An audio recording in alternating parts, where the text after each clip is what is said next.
Shri Akhilesh Yadav ji India alliance के एक हिस्सा हैं, एक मजबूत साथी। और कल भी कश्मीर में गए थे वो लोग, इंडिया अलायंस के लोग साथ में बैठे थे। वही इंडिया अलायंस जो महाराष्ट्र में महाविकास आघाड़ी है उसके हम हिस्सा हैं। सिर्फ हमने जो ट्वीट किया, हमारा सिर्फ ये मकसद है कि इंडिया अलायंस में अगर हम शामिल हैं तो हमें बुला करके जल्दी सीटें का बंटवारा हो जाना चाहिए। मैंने न्यूज़ में जब सुना कि कांग्रेस पार्टी कुछ सीटें अनाउंस करने जा रही है तो मुझे ऐसा लगा कि मैं उनका हिस्सा हूँ, उनका साथी हूँ और वो अनाउंस कर देंगे। कहीं वही सीटें अगर उसमें होंगी जिसमें जो मैंने मांगा है तो मेरा कार्यकर्ता उसी दिन से चिल्लाना शुरू कर देगा कि लगता है अलायंस टूट गया, अलायंस टूट गया।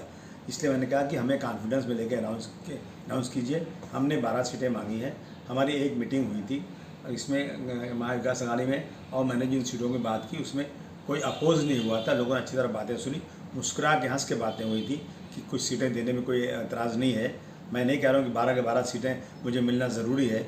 जिन सीटों पर सीटिंग हमारे साथी हैं, जो पार्टियां कांग्रेस हो या जो है राष्ट्रवादी आदरणीय शरद पवार साहब की हो या आदरणीय उद्धव ठाकरे साहब की शिवसेना हो, उन सीटों पर मैं मांगूँ तो मेरी गलती है ये।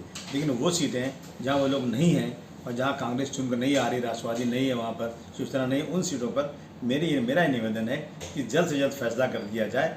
कार्यकर्ता डिस्परेट हो रहा है। कार्यकर्ता कहाँ से आगे यहाँ बैठा हुआ है, होटल में बैठा हुआ है, रोज़ सुबह आके ऑफिस में खड़ा हो जाता है, क्या हुआ सर, क्या हुआ। तो इसलिए हमने कहा था जल्दी से इसका फैसला हो जाए ताकि हम लोग काम शुरू कर दें।